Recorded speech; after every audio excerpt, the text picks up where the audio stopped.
wear the sneaks. Tip up the beat in the 33.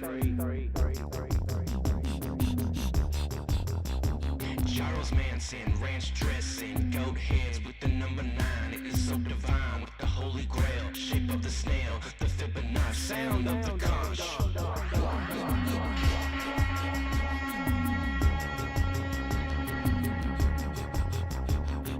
Third eye rainbow swastika in my pine cone like a dirt bike goes. Third eye rainbow swastika in my pine cone like a dirt bike goes. Third eye rainbow swastika in my pine cone like a dirt bike goes. Squeegee, weegee, weegee, weegee, weegee, weegee, weegee board. Squeegee, weegee, weegee. Squeegee, weegee, weegee. Squeegee, weegee, weegee, weegee, weegee, weegee, weegee board.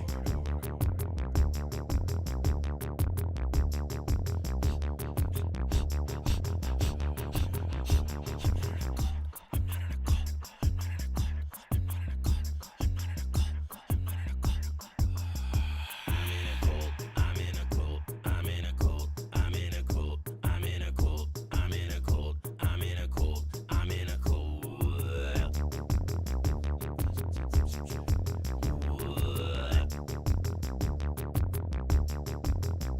I got the caddy, I make the Benjis, a limousine with peaches and cream. You make that dough, the symbol show. Euthanasia, blue wrench with the water world. Nightmare hippie girl, flippy Ben 190, got the VIP cause I'm a 33.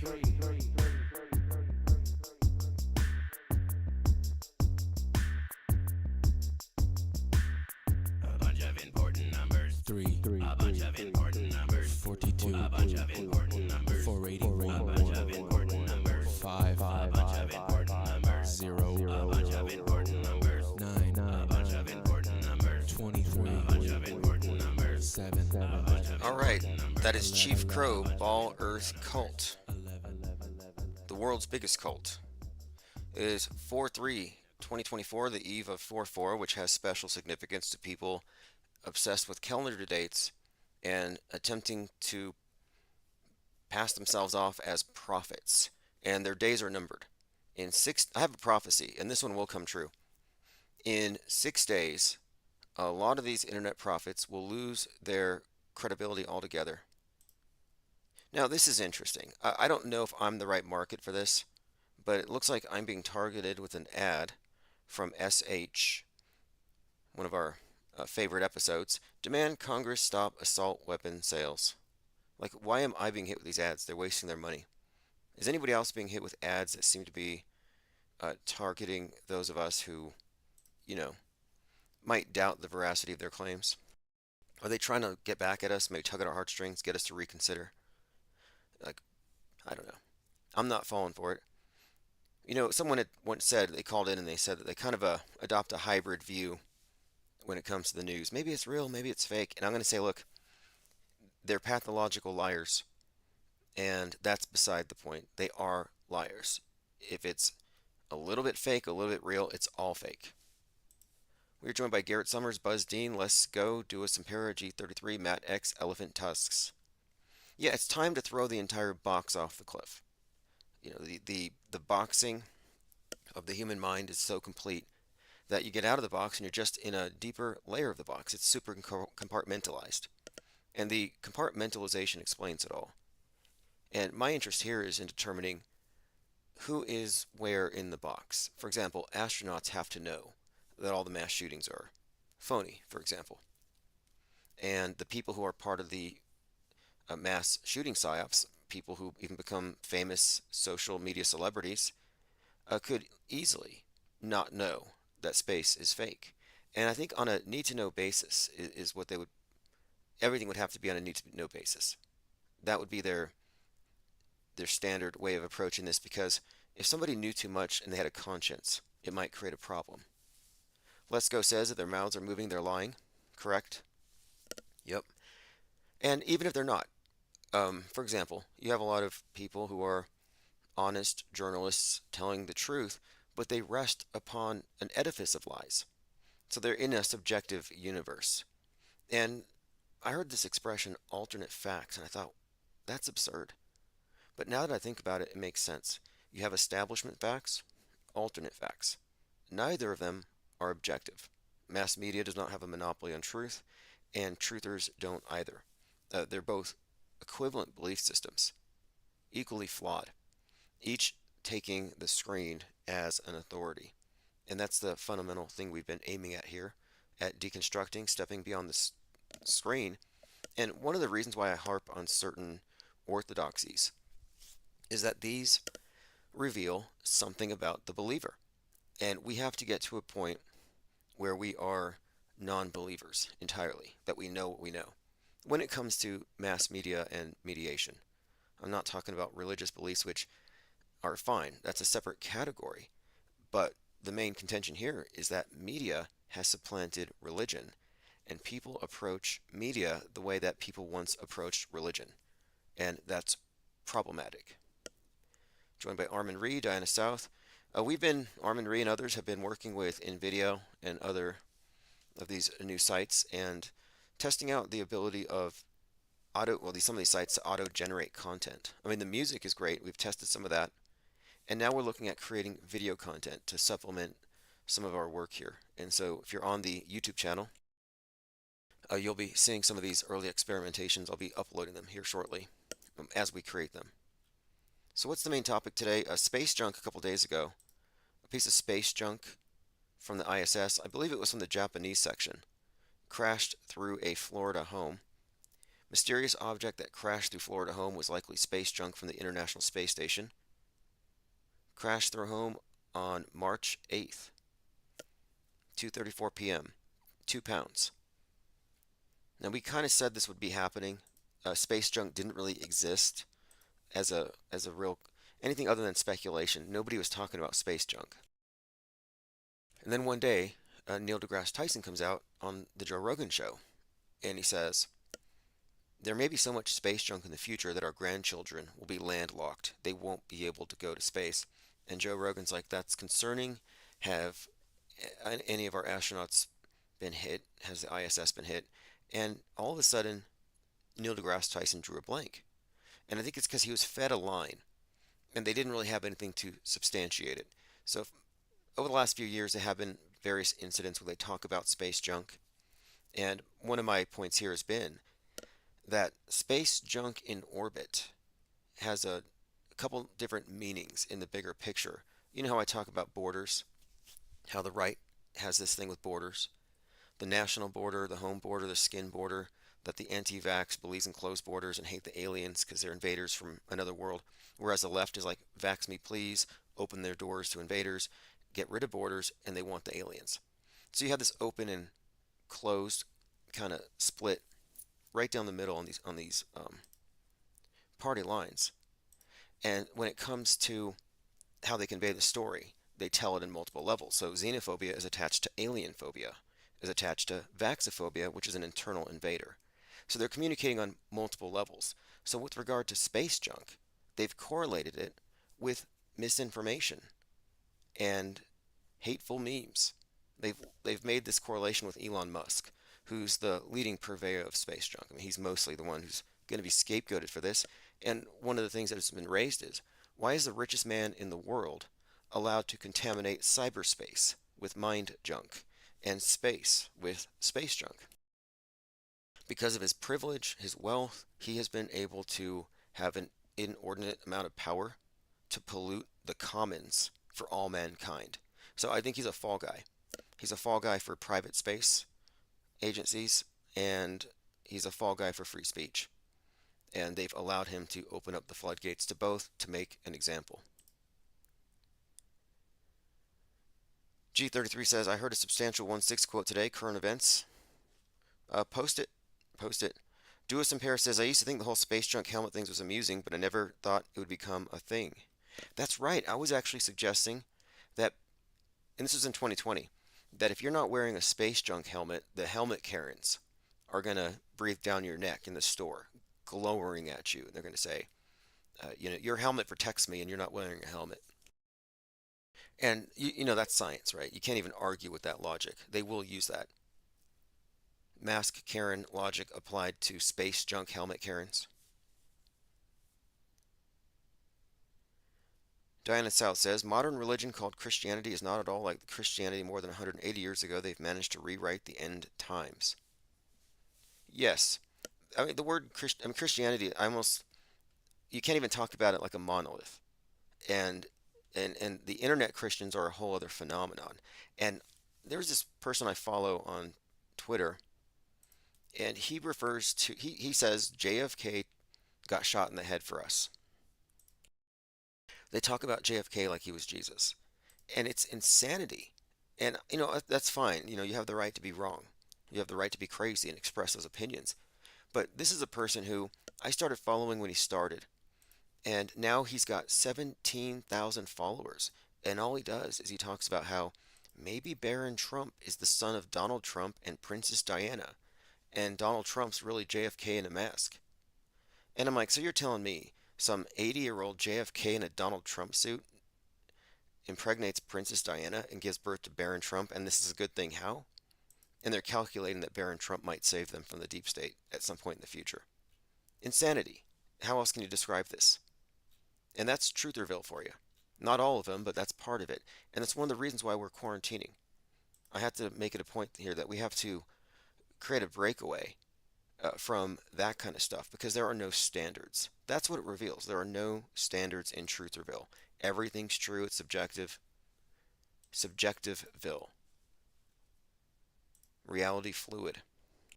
We talk about the sea of irrelevance, and the sea of irrelevance is coming from both sides, the mainstream and the alt.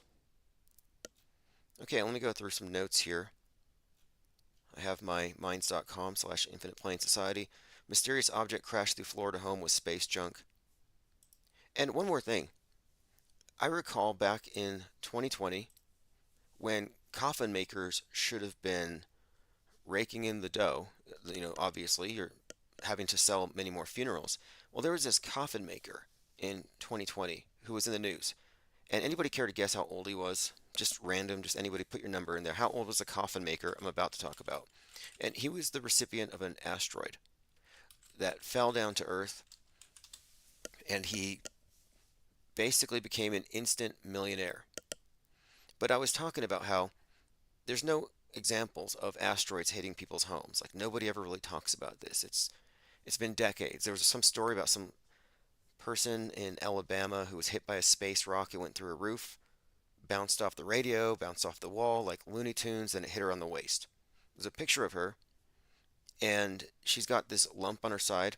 It's not even a lump. It just looks like they smeared lipstick on her, so it looks like a bruise. Very bad makeup. Like she was hit. This lady was hit by a space rock. Anyway, I was making fun of the story, and within a few days, the story out of nowhere just appears. 33-year-old coffin maker becomes instant millionaire by selling meteorite that fell on his house. And it says, and this is why I think the story's fake. Reports say that 33-year-old man who makes coffins but has trouble selling them has found this thing. Now, again, I'm just suggesting here, there's no reason why he should have been broke if he's a coffin maker. But yeah, he found an asteroid and it was valued at $1 million. Went through his roof. He said it was warm. I don't believe it. And there was another story about some city councilwoman in Canada who claims that a space rock went through her roof and it was on her pillow next to her. So she should have been sleeping with her helmet on. But even that story didn't add up. There were local construction workers who said they saw a fireball coming down from the sky, this massive light, and it lands on her pillow. So this thing is this fireball from the sky, this flaming space rock, punches a hole through your roof, and then it lands on your pillow. Like, wouldn't it have bounced off the bed? Just seems a little fake to me. But they've been building this story for some time. Elephant Tusk says 9 more days until the Civil War movie, which means the Civil War won't start for at least 9 more days. The predictive programming precedes the fake news event that it's meant to prepare you for. There's not usually a huge lag. I mean, you do have concurrent programming. Waco, American Nightmare, was released the evening before Trump launched his second tour campaign out there in Waco and said it was Armageddon, the final battle. They Lie We See says, thank you for whoever gifted a membership. Yeah, I appreciate that because I'm working on some different ways I can create more content for members and grow this channel back to what it should have been from the very beginning. But we'll get back to where we should have been. In fact, today I did join a couple of Discord servers, for example, the FE247, the Flat Earth channel, to see where their heads are at. I'm kind of curious. Isabel Ann says, IPS, the voice of reason in a sea of madness. Yeah, a sea of mist, dis, and malinformation. You have the raft. And the raft is essentially the only place where you're going to have any kind of coherent narrative that isn't scrapped every day. You know, what they do with the news cycle is it's just big news, current thing, move on. Big thing, move on. And we don't let them forget. Like, we pay attention. We know more about the fake news people believe than the people who actually believe in it. You know, they're like, oh, it's really sad this thing happened. I want to give up my gun rights. I'm like, oh, really? How many people died? What was the motive? And they don't really know the details. It's like, so you don't really know what you believe in. Interesting. And so we are objective here. I would consider us to be the only objectivists in the world because Ayn Rand's objectivist society was compromised from day one when they assumed the TV was a window to the world providing objective facts, not some interpretation.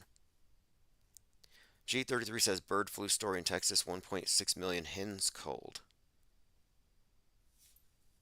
Yeah, 33 elephant tusks, thank you. Dinah South, let's go. Yeah, the guy who had the problem selling coffins during a pandemic. What a terrible coffin salesman.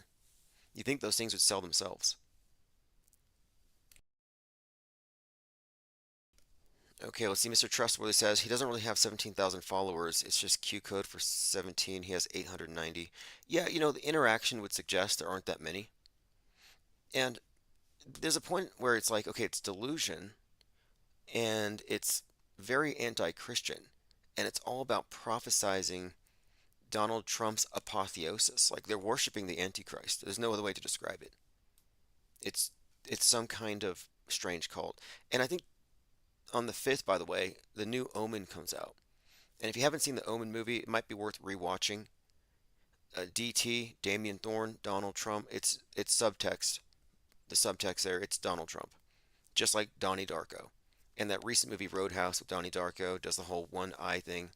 We've delved into this a little bit, and we may go back into that soon. But let's keep on track here. Space Force. Space Force has a new logo. It's called what the hell is this? It's like, is that the dog-headed Egyptian god, or is it some kind of pharaoh? But yeah, it's a pharaoh's face. This is Space Force, and I'm like, what the hell are we looking at here? Is this a space agency, or is it a Egyptian mystery school? Which is what I'm thinking now. In a few days, along with the eclipse, they're sending 3 rockets to the moon.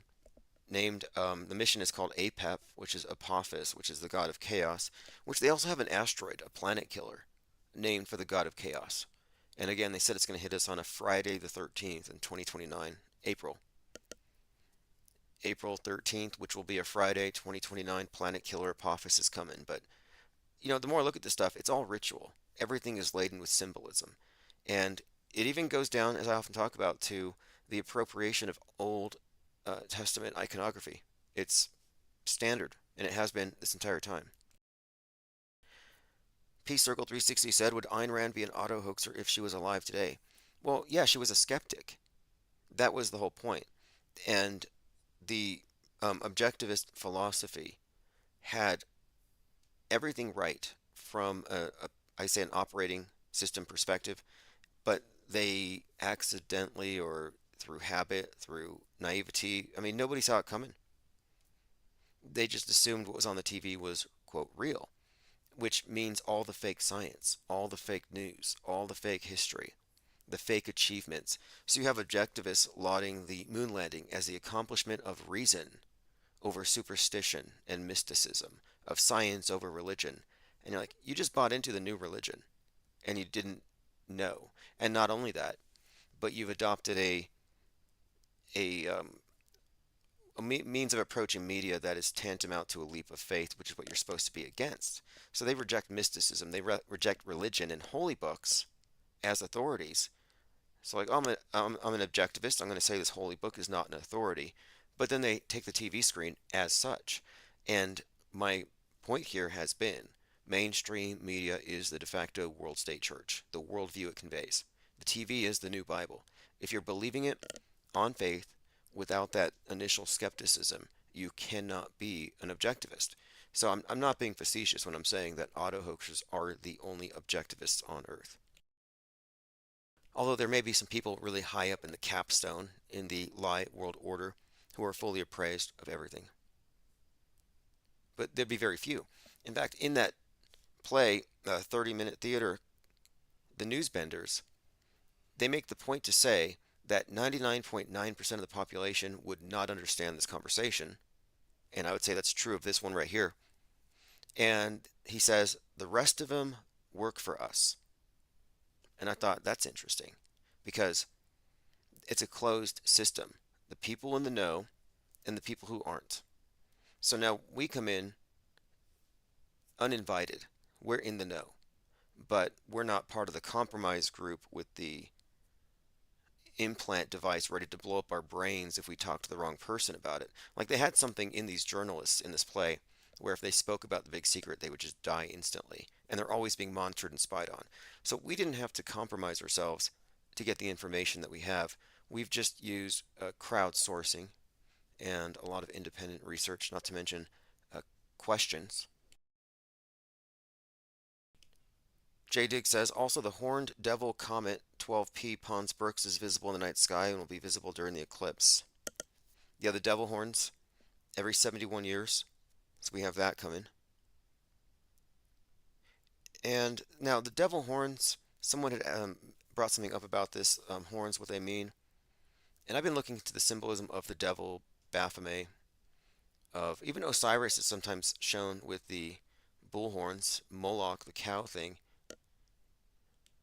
So the Christian devil is kind of an amalgamation of a few characters, not really totally biblical, but part like Pan, Satyr. And these are all deities that are associated with the earth, its energies, fertility, and represented by obelisks for the most part. And that's what the rocket is. You can find accounts of Jack Parsons reading Aleister Crowley's Hymn to Pan when they're lighting up their flaming obelisks and sending them up into space, quote unquote. Elvin Tusk says, Tim, have you seen Cloud Atlas?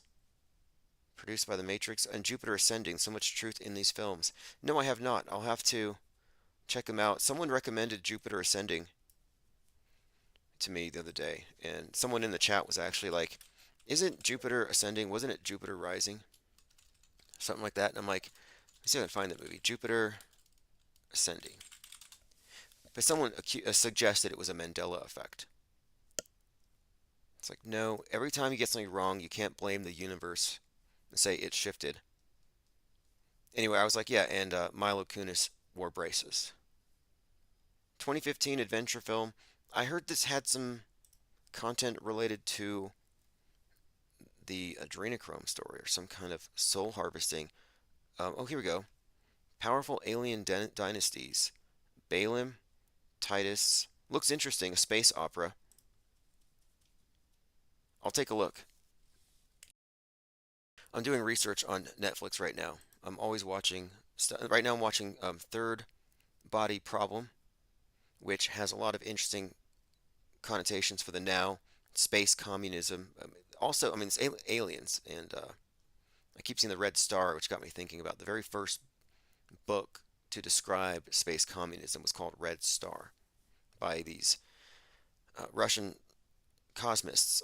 Cosmism is this kind of mystic space paradigm where space is the new heaven, more or less. It's where man will transcend and evolve in all kinds of ways. But there's this book from 1908 called Red Star about building a communist base on Mars, perfecting it, and then exporting it back to Earth. Jay Diggs says Ashton Kutcher and Mila Kunis are allegedly involved in the Diddy story. Now, somebody suggested that Ashton Kutcher is wearing prosthetics and he is appearing on the world stage as Fetterman. Yep, as John Fetterman, United States Senator. So if you look at Ashton Kutcher and John Fetterman side by side, yeah, it easily could be. And prosthetics are really amazing. I was watching this behind the scenes for Breaking Bad, and I didn't know that Walter White, the actor Walter White or the character, he shaves his head, and so when he calls himself, I think it's Heisenberg, he has this trademark bald hat, and I mean bald. He's bald, and he's got the hat and the shades. I see actually murals around town. People spray paint that guy's face everywhere. Breaking Bad was filmed here locally. But anyway, he's not really bald. They put a prosthetic over his head. It's all makeup. Like the guy didn't even have to shave his head in order to be a bald actor. The actor is Bryan Cranston. So yeah, Bryan Cranston. If you look at him on Breaking Bad, that's a bald cap. And I'm just suggesting that you don't. When you look at someone like Ashton Kutcher, like obviously he's got his own hair, but they could easily have put something like this on him. And I find the character of John Fetterman to be entirely unbelievable. And the way he was crying in front of the mic reminded me of Ashton Kutcher crying. So it wouldn't surprise me. But I thought Kutcher was one of the good guys. Wasn't he stopping the child traffickers or something? Interesting. Okay. They are expecting a subpoena in the Diddy investigation. Now, what about this investigation itself? Is anyone here thinking that this is some kind of Epstein level hoax? The Epstein hoax really generated a lot of interest, a lot of traffic. It took in a lot of loosh, and it kept a lot of people busy, and it amounted to nothing. And I'm wondering, is this kind of similar?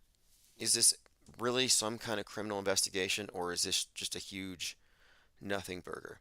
Chicken feed. Truther, chicken feed. Thank you, Multi-Chair Dagger. The IPS appreciates the support. Yeah, I appreciate that. Thank you for feeding the crack Gwyn. And by the way, there's a new Godzilla movie coming out, Godzilla X King Kong. I'm going to have to take a look. Godzilla is a metaphor for the nuke. J Dig says, Kucher Fetterman is uncanny, sort of like Bieber Weekend. You got to be careful with the Bieber Weekend thing. There's some Bieber fans who are really mad at me about it. They're like, you just discredited yourself. How? By suggesting that one person could play another and showing a narrative structure in which it makes sense and weird habits of having the same girlfriends and wardrobe, etc. I mean, there are reasons for extraordinary claims, but some things you just can't prove. But that conversation was really more about talking about hyper realistic masks and how they are foolproof and what implications this has, not for the future, but for the now and for what they've already done. Are we already in a deep faked reality? And yeah, obviously. But there's this person, I think his name is Boogeyman, and he frequents Discord servers, and he thinks that there were no planes on 9/11, but he believes in 9/11 jumpers. And he's pretty mad about the Bieber thing. Yeah, again, thanks, Multi-C Dagger, and everyone else here who supported for as long as we've been moving this tank across the plane. Armin Ree, yeah, I'll be uploading that AI this evening. I haven't had a chance to listen to it. I had to download it, but we have some in-video content. Should be interesting. Salty Siren says red herring. Yeah, I'm thinking too. I'm not following it with any interest. I think it's probably got the QAnoners drooling. They hear, oh, child trafficking, sex trafficking, and they get all hyped up for some reason. It's that, um, this is the one. They've been waiting and waiting. This is it. I saw one person saying, yeah, the Q drop 8 years ago, they're referring to. This Q drop predicted this eclipse, and that's when it's all going to start. It's like it would have been nice to have known that 8 years ago, nothing's going to happen for another 8 years. Jake the A-hole says, the president is a great example of a fake person being played by actors wearing masks. Check out Dana Carvey's Biden impression. It's near perfect. Yeah, SNL in general seems to be some kind of feeder into the political clown shows. which makes perfect sense if you think about it. You had Chris Farley die at 33, comes back as Rob Ford, basically playing Chris Farley, but he's a mayor now. And you have James Belushi died at 33, right? What happened to him? Did he come back? I don't know. Oh, wait, Andy Kaufman, maybe not 33, but Andy Kaufman came back as Andrew Breitbart by all indications. Right wing provocateur, a shady backstory, just came out of nowhere. And I remember his story. He fake died, I think. I mean, I don't want to get into this, but I look at Steve Bannon and I just think this guy's so unbelievable. Not just the stuff he bloviates about, but he looks like a masked, wigged version of Andrew Breitbart. And they talk about the same stuff. And again, he's the one who replaced Breitbart as editor after Breitbart was killed by Obama because he was going to expose that Obama was a communist, as though it wasn't entirely obvious. Just a little backstory, some blue pill news from back when I thought it was all real. Now I'm just open. Look, I have Andrew Breitbart's book. It's like, excuse me while I save the world. And I'm pretty sure it's phony. He claims, or rather, the publishing company was like Illuminati Publishing. But anyway, Dana Carvey, yeah, I think Dana Carvey could, in fact, be playing Biden. That's true. I mean, so could Jim Carrey. And some people have correlated Jim Carrey exiting the stage to Joe Biden falling up the stairs. And I could see that, the physical comedy. And that's one of my points, though. It's fakeable. They're all fakeable. I mean, it's kind of it's like not outside the realm of possibility. And if it's true for one, it's probably true for all of them. I would not be surprised. I've suggested this before. If this wasn't a ruse and a facade from the beginning. That's why I don't advocate voting. I mean, I thought about maybe I'll vote just to be ironic. I'll vote for Biden just because Trutherville automatically votes for the Republican. And it's like, when did the free thinkers become a voting bloc for the GOP? So I might just vote for Biden. Maybe I can vote for Hunter Biden. Can we write him in? Because I do support Hunter Biden, mainly because we have a common enemy. And I'm hoping his legal team unmasks our mutual nemesis. And they don't even know that this guy is the one who hacked the computer. Truman says recent episodes of Hell's Kitchen past chefs wore hyper-realistic disguises to fool new contestants. God Was Bored says, I was thinking of voting for Biden for the same reasons. You see, I don't believe in voting because I don't, I don't believe that this alternate reality game is for me. I'm a non-participant in the Psy-War. So for me to vote would be for me to contradict my status as a conscientious objector. Just like you're not going to see me rioting alongside the Proud Boys or Antifa. I'm just not going to get involved. I might report on it, but I'm not going to throw Molotov cocktails.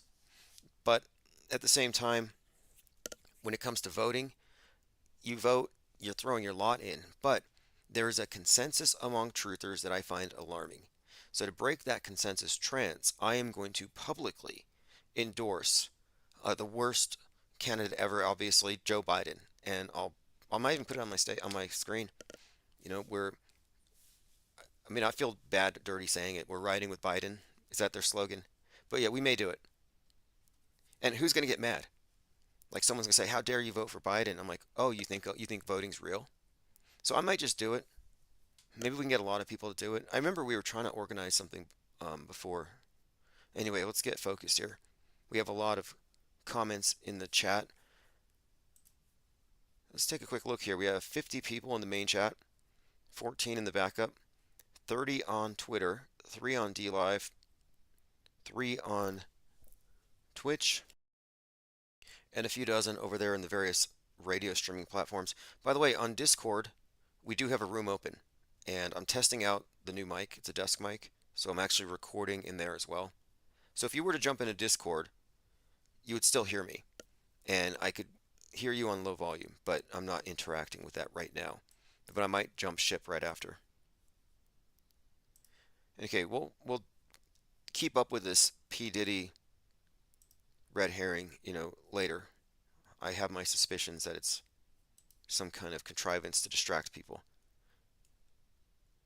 Let's listen to the totally normal, not unhinged mainstream media. These aren't conspiracy theorists. Just Even people try to kill people.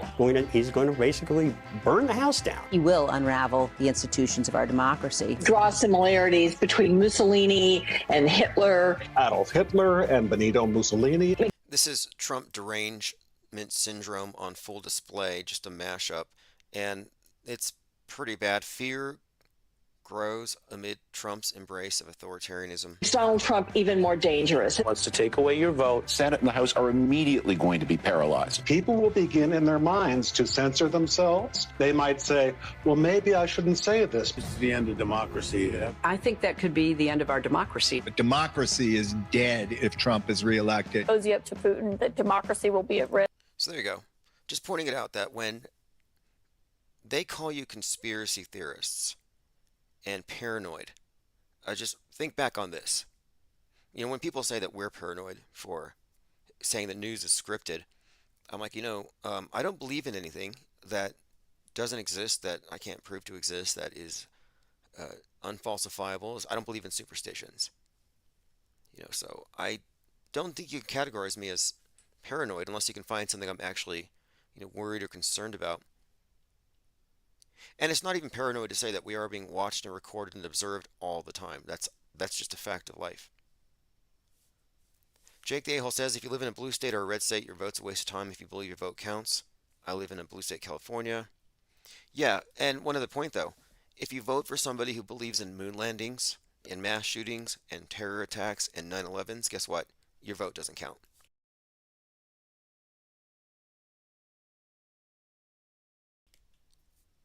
All right, let's see what else we have here. Now, it's like a football game. It's rigged. You might enjoy the game, enjoy the plays, enjoy the debates and the back and forth, the political theater. Like, I'm not putting my head in the sand. I'm very interested in the whole process. And I think this is going to be a great year to observe who can keep their heads on straight, who's on the world stage, and who's stepped outside of the box. All right, let's move on here. Just going through my notes. Yeah, NASA's probably just an Egyptian mystery school. Best explanation for their obsession with all these symbols and these ritualistic overtones. And this thing they're doing on the solstice is just too much. Sorry, on this eclipse. All right, more of this. This is Bizarre from Dawkins, who wrote The God Delusion. I'm not going to spend too much time on this, but he's talking about how he doesn't believe in God, but he's culturally a Christian. And he believes in all the traditions, the holidays, and I guess, the ethos in general. So he's kind of like suggesting here that he's like an atheistic Christian.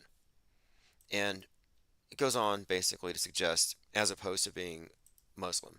So this is just Dawkins, and I had his book The God Delusion, and I got rid of it because of his comments on grooming, basically, where he was just kind of more or less suggesting that he would rather have been abused as a child than raised a Catholic. He quite literally said that, and I was like, this is really disturbing, and I put the book down.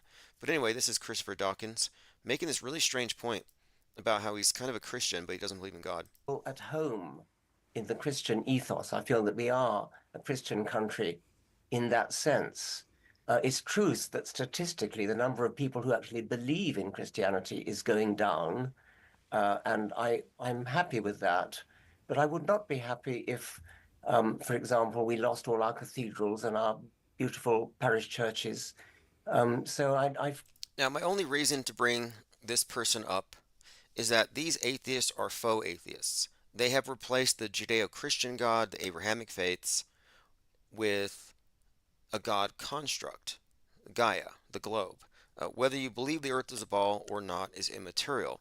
The globe construct has replaced God in all of the ways that matter in terms of its functionality, in terms of how its priesthood are able to be intermediators, intercessors between you and this God. And this God's going to flood you and raise the oceans unless you give the priesthood some money, etc. It's an old scam. And this person here is not a real atheist. He's a heliocentrist. He's part of the Church of Scientism. And I would consider this to actually be a branch of the Abrahamic faiths, Christians, Jews, Muslims, and heliocentrists, who are basically just repackaged sun worshippers. No difference. And like the objectivists, scientists have also been reality compromised, reality impaired at a certain level. There's a point where the hard sciences and where real journalism and real anything hits this barrier where basically you're not there necessarily to see the transition where it goes into this augmentation, green screened, augmented virtual reality hyperstitions. Jake the A-Hill says, Tim, I've been having success posting shorts each day. Try it and see what happens. I had a short get 2 million videos. Yeah, that's what I'm thinking. I'm thinking about just, because I'm always driving around, I'll just sit in my truck. I'll record 1 minute of YouTube safe content and see where it goes. I'm probably going to get more growth from that than relying on these long form live streams if we're trying to bring more people in. Not that we're actively recruiting in that sense, but we do have a lot of interesting people in the comment sections, a lot of interesting callers, and we want to enlarge the pool of researchers in general. And this isn't platformed anywhere on the world stage. The reason why there aren't more people at this level of media awareness taking apart the clown show in a networked way is that they have always been steered into Trutherville. And we're in the process of burning Trutherville down and salvaging what can be salvaged. Here's some good, this is what I call MSM plus, very typical. So the mainstream media version of reality isn't enough for some people, like Stu Peters. He's like, no, they got to be lying. There's more to the story. And the more to the story is always fear, fear, fear. So they think they're awake. No, you're actually still part of the dream world, but now you're having a nightmare. So here is a nightmare pill promulgator, Stu Peters, talking about how, with his guest here, that according to the CIA estimates, within 1 year of an EMP attack, 90% of Americans will be dead. Stu, where we're headed for right now is a catastrophe that we may not recover from. There is a strong possibility we are not going to survive what's coming. There was a terrorist attack in Russia 2 weeks ago. 3 or 4 days after the terrorist attack in Russia is when the bridge went down. The Russians are openly saying that they have evidence pointing to U.S. and U.K. involvement in the terrorist attack, and that they're going to pursue the terrorists wherever they're found. If Russia comes out and says, we have... So it's going to be Russia that's going to nuke us, but here's where he gets into what happens. Officially, on 41. We were unofficially in the war in 39. We are unofficially in World War III now. He suggests that the after effects of the internet blackout will bring us into total collapse, just like Leave the World Behind, which is predictive programming, despite what Mike Rothschild says. But in my informed opinion on the matter, predictive programming sets you up for what they're going to simulate and fake. So I don't believe that 90% of Americans are going to die. That's the MSM plus take. The MSM minus take is this is preparing us for the big fake movie psyop to come. But let's go ahead and hear a little more of his predictions here about how exactly an EMP. And one more point here. The recent Amazon show, and I think it's about to come out, it's called, I think it's called Fallout. It's basically a public education campaign so people know what Fallout is. But the average American does not believe this can happen. And when you tell them, they don't believe it could happen. And the reason is because of their pride and arrogance. We're like Babylon. We don't believe we could fall. We're on the edge of it right now. If I were not called by Almighty God to warn people, I'd be out of here. The only reason I'm here is because the Lord has put a calling on my life to gather as many souls into his kingdom. This is Pastor Rick Wiles. And the comparison of American to Babylon, Tower of Babel, it all ties in to the bigger metascript here. And so this is a MSM plus take, and I'm suggesting that, yeah, this is probably accurate. They are going to do this, but it's going to be done fake. Predictive programming predicts what they're going to fake in the news. It's basically advertising, habituating you, boring neural pathways, so you accept what happens in the news as real, inevitable, totally not out of the blue. No, we were expecting that to happen. That's where they get you with this programming. And these individuals are all operatives who are compartmentalized for sure, but they're part of the process of spreading the fear, maintaining the status quo. Photo says, why is nobody discussing the types of rockets NASA's shooting off? Even NASA is talking about it. Like, it's not a secret if you're talking about the APEP and how it correlates with the, here you go here. And I was looking at, someone said Pepsi is a reference to APEP, and I looked at this Pepsi truck, and the Pepsi logo does look like a serpent god's eye. Apophis, or Apep, was the ancient Egyptian deity who embodied darkness and disorder. So he's the opponent of the sun. NASA.gov, NASA's going to launch rockets into the moon's shadow, the atmospheric perturbations around eclipse path. And of course, they mention here, of course, that Apep is the god of darkness. So it makes a lot of sense. But again, my point here is this is more than just symbolism, or rather branding or naming these missions to be part of their I guess aesthetics. I mean, why does it have to be from ancient Egypt? Why can't they come up with something new? It's because this is an Egyptian mystery cult, an Egyptian mystery school. It's Thelema. It's what Jack Parsons was into. It's cosmism, what the rocket scientists in Russia were about. Space is the heaven of the new religion that we're in, the religion of scientism. It's a religion that all the other religions fall beneath. You can be a Muslim, Jew, Christian, heliocentrist, atheist, and you still believe in space. Whereas the other guys are fighting over who has the right heaven, who has the right path. Well, NASA does. Now, the name of the rocket, of course, and the connection with the snake god, this is, again, intentional. We often talk about the symbolism behind NASA's rituals, which these are all rituals. The rocket is an obelisk. 3 rockets will be launched, and I think they're going to launch one at 3:33. And then you also have this, Apophis, the infamous asteroid, which they're going to try to intercept. And they're investigating how they may actually be able to throw it off its course. Just like the movie Don't Look Up. NASA launches mission to intercept God of Chaos. It's 99942. That's its number, which is kind of interesting how the 42 is so often correlated with these things, and the 999, obviously, we know what that is. Sometimes NASA tries to occult things a little bit so it doesn't become too obvious.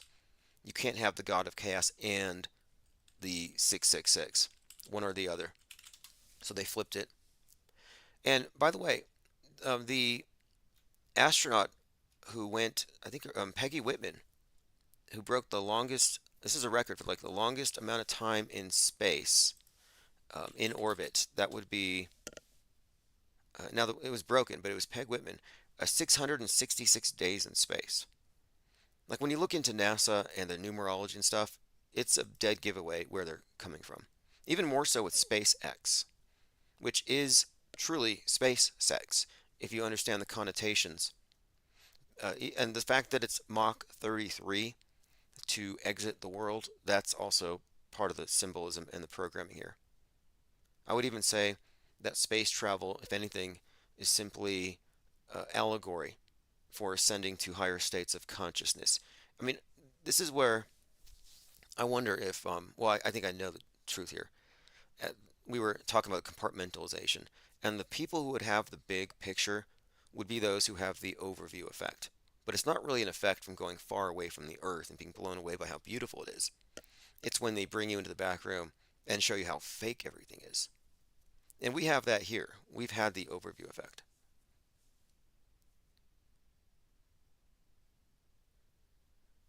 Okay, let's see here. Paunchy Lefty says the sun is eclipsed by the moon. Right. It's going to be a widely viewed event, although I read some reports here that the weather's going to screw it up for a lot of people. But the question here is, are the prophecies going to come true? All the calendar, what do you call these individuals? The gematria and the calculator crew, who have multiple calculators, multiple calendars, and they can essentially fabricate a prophecy and aim it at whatever target they want. And then they post it on Twitter, and it's like, wow, something's going to happen. No way man could script this because these numbers. And it's always, I think it's ridiculous. And I'm really examining the premise here. That's why I made the prophecy that on 4/9, a lot of internet prophets are going to be discredited.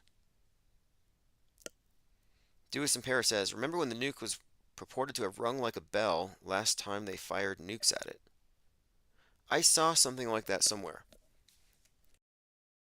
And it could be another example of what we call MSM plus, or fake actually. This is what I call fake. Pyramids on Mars, monolith on the moon of Mars, which is something that was said by Buzz Aldrin. He said, there's a monolith on Mars. Remember that? So look, if you believe in NASA, if you believe what astronauts say, then you must therefore believe that there is a monolith on the moon of Mars, on Phobos. And if you don't believe that, you're not scientific. In fact, you're a flat earther. If you don't believe, and I'm talking about you space believers, you glurfs, globers, gloobers, if you don't believe that there is a monolith on Phobos, you're a conspiracy theorist. Because listen, this is Buzz Aldrin. On the moon, we can visit other people with their habitation. We can keep track. If there's something very important to be developed from the moon, I'm not sure what it is right now. And I sure think we should identify what it is for America to make such gross expenditures again for human habitation on the moon. We can help. We can join with. Together, we can. Now, he's about to get into it.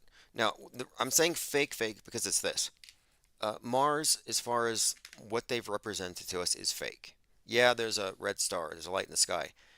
The object of Mars is fake. But if they get you talking about pyramids on Mars, water on Mars, ice on Mars, well, this is sort of like a used car salesman or a car salesman. If they can get you talking about the paint job, the color of the car, they've already sold you on it. And fake would be artifacts said to be on the moon or on Mars that get you talking about it as though it's assumed to be real. It's like a loaded question. So you can debate, does the moon Phobos have a monolith? And your debate is predicated on the existence of Phobos as a landable object with satellites going around it. This is why I said too that you can be a truther, or rather an honest journalist reading a teleprompter, and you're still a liar because you're speaking atop an edifice of lies.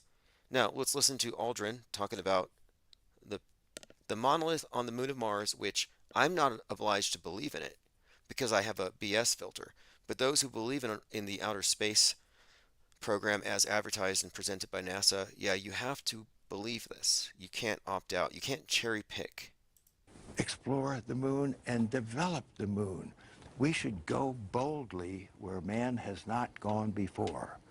Fly by the comets, visit asteroids, visit the moon of Mars. There's a monolith there, a very unusual structure on this little potato-shaped object that goes around Mars once in 7 hours. When people find out about that, they're going to say, who put that there? Who put that there? Well, that was the story of 2001 Space Odyssey, but that's another example of how our concept of space is actually templated off of science fiction. And in my research on cosmism, Russian cosmism, their philosophy about space as this new heaven is based upon science fiction, as well as some older mystical concepts. They invented it out of whole cloth. But yes, there is a monolith, and when people find out about it, they're going to say, who put that there? Who put that there? Well, the universe put it there. If you choose, God put it there. God or the universe or NASA's Special Effects Department. Like, what's more likely? They want you to think God. The truthers, by and large, want you to think that the eerie coincidences in predictive programming are still things to be bewildered by. But that just totally like, wow, I'm taken aback. So many coincidences predicted this event. God must be inspiring these events, or there must be some supercomputer behind the scenes. It's like, no, no, you're simply hiding the culprits. You're you're actually shielding them. You're saying, oh, there's nobody behind the curtain. The Wizard of Oz is actually a wizard. No, it's fake. Alan Neufeld says, if space isn't real, do you think the sky above is a dome? I don't know about the word dome. I really don't. I mean, a dome would imply higher in the middle. It would imply that we are somewhere close to the middle. And if it's not a ball, I don't know if we could presume that. I'm thinking flat earth, flat sky. And the dome concept was inherently limiting, which is why I rejected it. If you say there's a dome, you say it reaches the ground. Where? Antarctica? At the edges of the map they've showed you? So if you do believe there's a dome, what's the curvature of the dome and what's outside of it? It raises more questions. It basically doesn't answer any questions. It replaces the globe as a closed model, but instead of having answers about what's above supplied by science and NASA, they are reaching for the Bible and they're conveniently not even asking what's beyond it. Just heaven, basically. Or water. And if you really get into the Bible literalism of it all, the earth is on a disc under a glass bowl on a footstool underwater. So it's way more complicated anyway. But as far as space isn't real, what I mean by that is if we remove the assumption of the earth being a disparate, discrete object in space floating, then then we can't say that space is below us, that space is not below your feet. Space is only up. In other words, I mean, one of the more radical shifts about this idea would be that there is up and down. It's not simply depending on where you are. It's not all relative. Everything is not in motion. There is an up, there is a down, if this is correct. And if the earth is a fixed immovable plane, space would be what's up, then we can dispense with a lot of the assumptions, but we don't have the answers.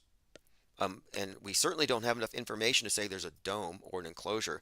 And I hear some debaters who debate for years and years, and their only talking point is that you can't have a pressure system without a barrier, which is a way of saying, I believe there's a dome, without saying it.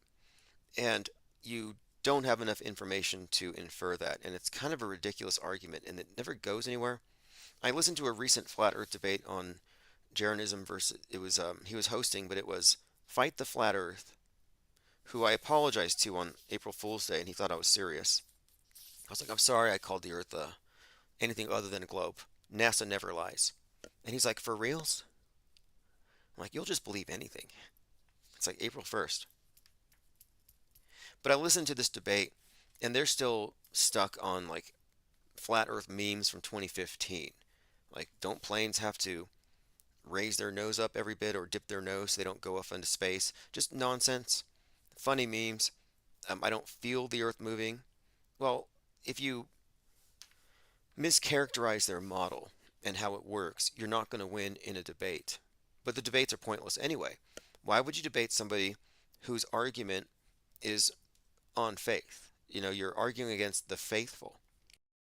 Like, you could be a well-versed atheist on logic and reason, but you sit down and you debate with a true believer, you are not going to undermine their belief in God.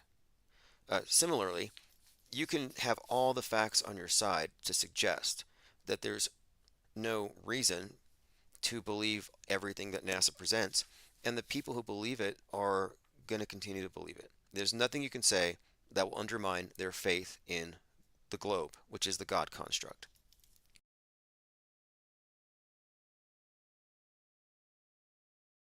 Okay, let's move on. Going through my feeds here.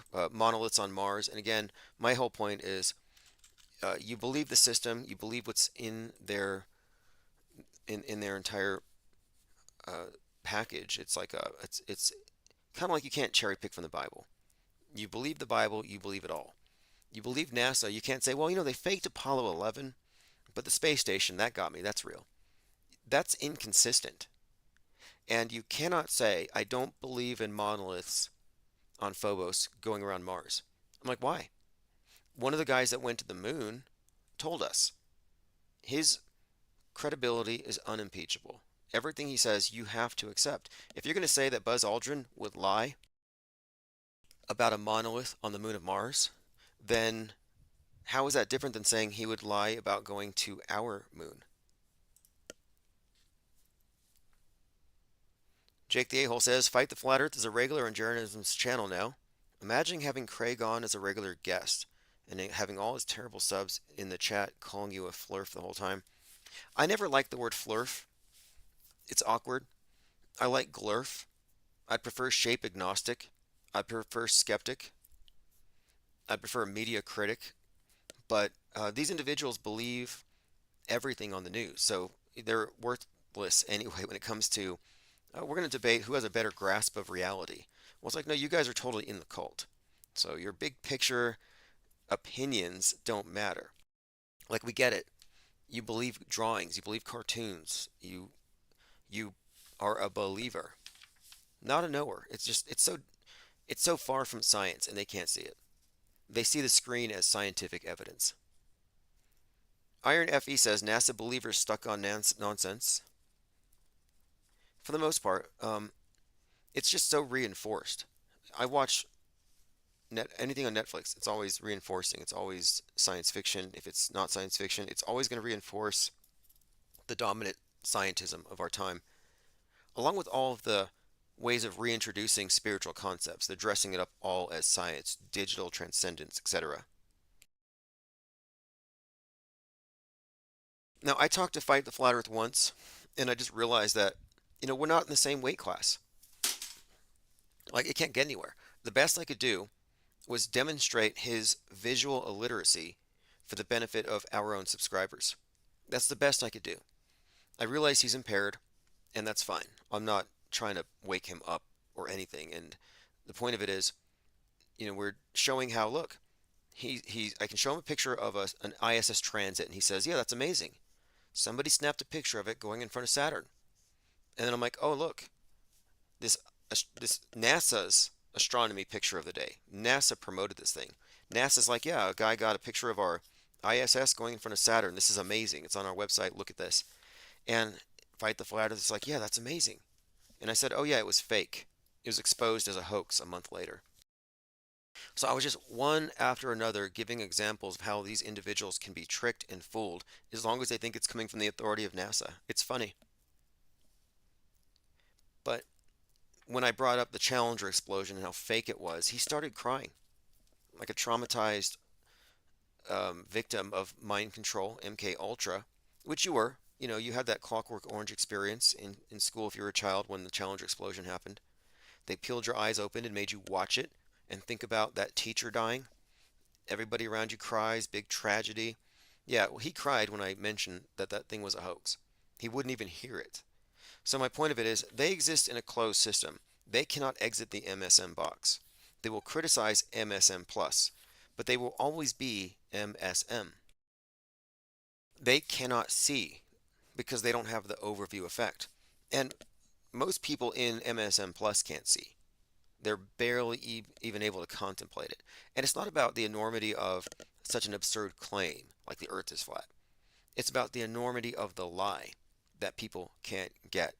And the lie is so big that it's safe to say, in fact, I think it's the truth, there is only one government.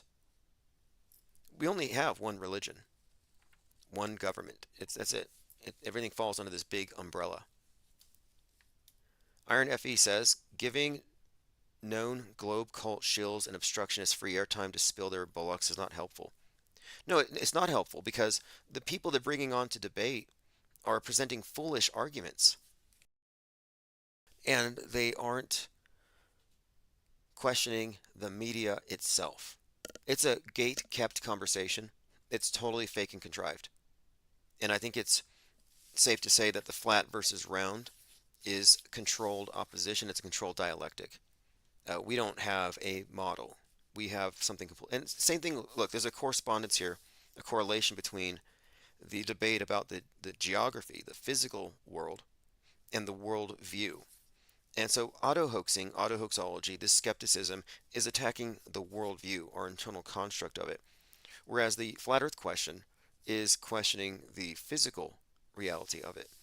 And I think that it's actually more critical here to see through how we arrive at worldview than to even start debating about what the world is.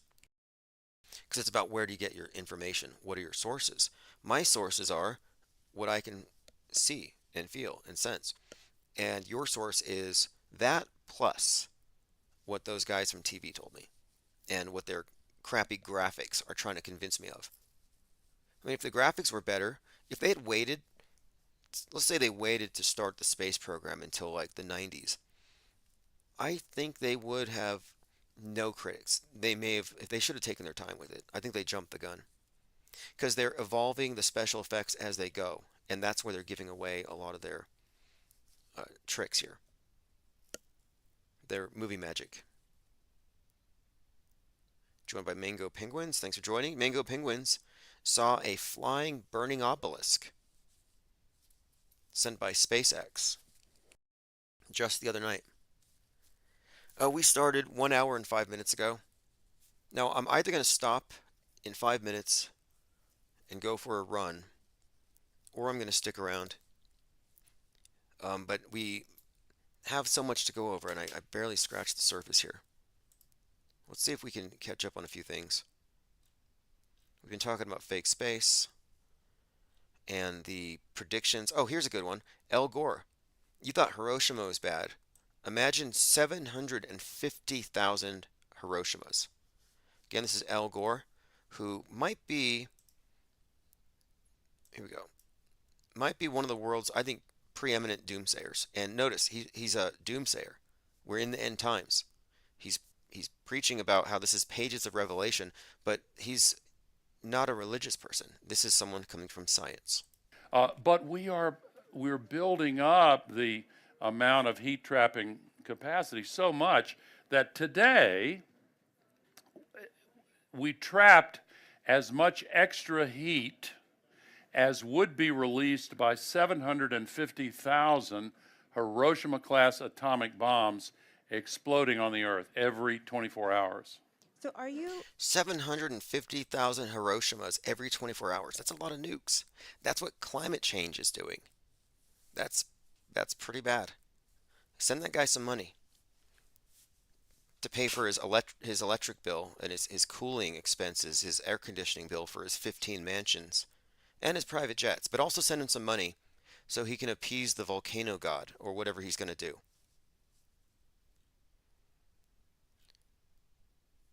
All right, we have, yeah, that's right. Al Gore invented the internet. He's yeah, the Al Gore rhythms. Yeah, Al Gore Leone. He's the mob boss of the EPA, Environmental Protectionist Agency, and it really does function like a mafia, the climate mafia. But I remember when Inconvenient Truth came out, I saw the movie, I saw the pictures, and it's like Florida's underwater. It was completely impossible what he was presenting. And I saw it, and you know what I thought when I saw that movie poster? I thought, yep, that's us. Man did that.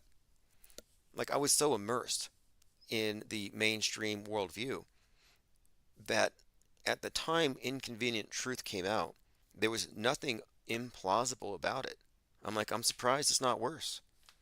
It was like, I could watch like horror movies, dystopian movies. I could hear music with really dark visions of the future and how man is so terrible. Misanthropy. And none of it fazed me. I just assumed, yeah, man's terrible, man is the worst. I internalized. It's internalized misanthropy. If you are an environmentalist, now I'm not talking about somebody who cares about nature and animals. I'm talking about an environmentalist, capital E. You have internalized misanthropy.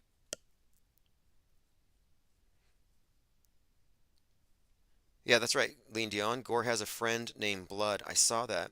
I don't know what's up with that. Blood and Gore, I remember that. And David Icke, who I tend to take as a reputable source. In one of his books, he claims that Al Gore is followed around by a refrigeration truck full of blood bags, that he's a vampire, that he's not a shape-shifting reptilian like Bill Clinton and these others, but he's a literal vampire, and he's just gorging on blood all the time. I don't really necessarily believe that. Sometimes I'm like, I don't believe that, but that's not the same thing as saying I don't find it believable. Like, I don't believe Hillary Clinton runs around with some little girl's face skin over her face with her friend in the ping pong dungeon. Like, no, I don't believe that. But am I saying it's not believable? No, that's entirely believable. Okay, so Stu Peters has a guest, says 90% of us are dead when the internet goes down. 33 people were displaced following Easter Sunday fire. Yeah, there was a fire in Newburgh the other day, and 33 people were displaced. A lot of people are talking about the bridge collapse still. But if you're treating it like a whodunit and not a what is it, you're wrong. You're on the wrong side of the screen. It's not a whodunit, it's a what is it. It's a psyop. It wasn't done by ISIS or some guy who was vaxxed. It wasn't done by a DEI hire. No, it was a psyop, a plot twist, an episode. Lawsuit reveals that Facebook has sold its users' private messages to Netflix for $100 million. Now, remember, Netflix, co-founder, first CEO, blood relative of Edward Bernays and Sigmund Freud. So they get beneath the hood, and they know how to market and manipulate the mass mind with perception management. So now they know what's in your private messages, and they're feeding this into who knows what, and they're going to make movies that are, I think, the most impactful types of propaganda they've ever done. When we're talking about predictive programming, concurrent programming, yeah, it's pretty deep. It's very nuanced, but they're going deeper. Illusion Warfare says, just to be clear, there's a big difference between a truther, with an F, and a seeker of truth. Searching for your subjective truth is healthy, and you should climb that mountain. Buying into a thing because you've seen a TikTok video with eerie music is just clown emoji. And I agree. We are seekers. We seek to know. Believers are lazy, and they're satisfied with weak explanations and bad CGI. Couldn't be more of a difference. We talked about this. Space junk crashes through man's house, almost hits his son. He almost had a good lawsuit going. Maybe he does.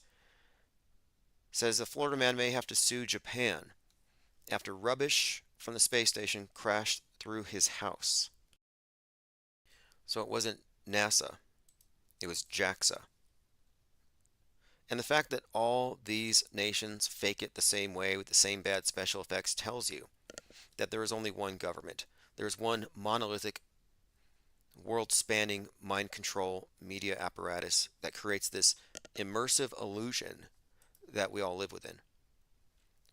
I asked Grok, which is Twitter's generative artificial intelligence chatbot. It has like ChatGPT without the guardrails kind of built into it. So I'm like, what is Twitter's chatbot going to say about the IPS? And I'm just going to read a couple of sentences here because it's thick. The Infinite Plane Society is a philosophical movement that challenges traditional perspectives on media and human knowledge, founded on the rejection of the epistemological inversion of interpreting the world through the lens of a mass media filter. The society does not necessarily propose the Earth is an infinite plane, but rather emphasizes that the observable plane is all we can perceive, and assuming a boundary for the sake of creating a model is illogical. Goes on to say, the society criticizes the dome proposition, which posits that the land we see is all there is, without attempting to answer what lies beyond this supposed dome. And then it goes on to say, the society is known for its live stream discussions, podcasts that delve into various topics such as the nature of reality, the media, and the flat earth theory. Although associated with the flat earth movement, its focus is broader and encompasses a critique of how information is disseminated and perceived. Now that was from Grok. Quick breakdown of the IPS and what we're about. Anyway, I put that on the blog.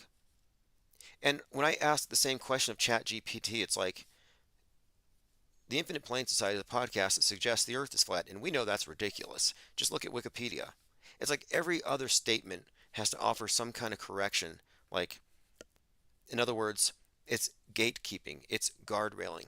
And the term guardrails has been applied to AI management of information, which is fascinating because that term was not used in media until we started using it to describe gatekeeping operations to keep people guardrailed, to keep them on the world stage.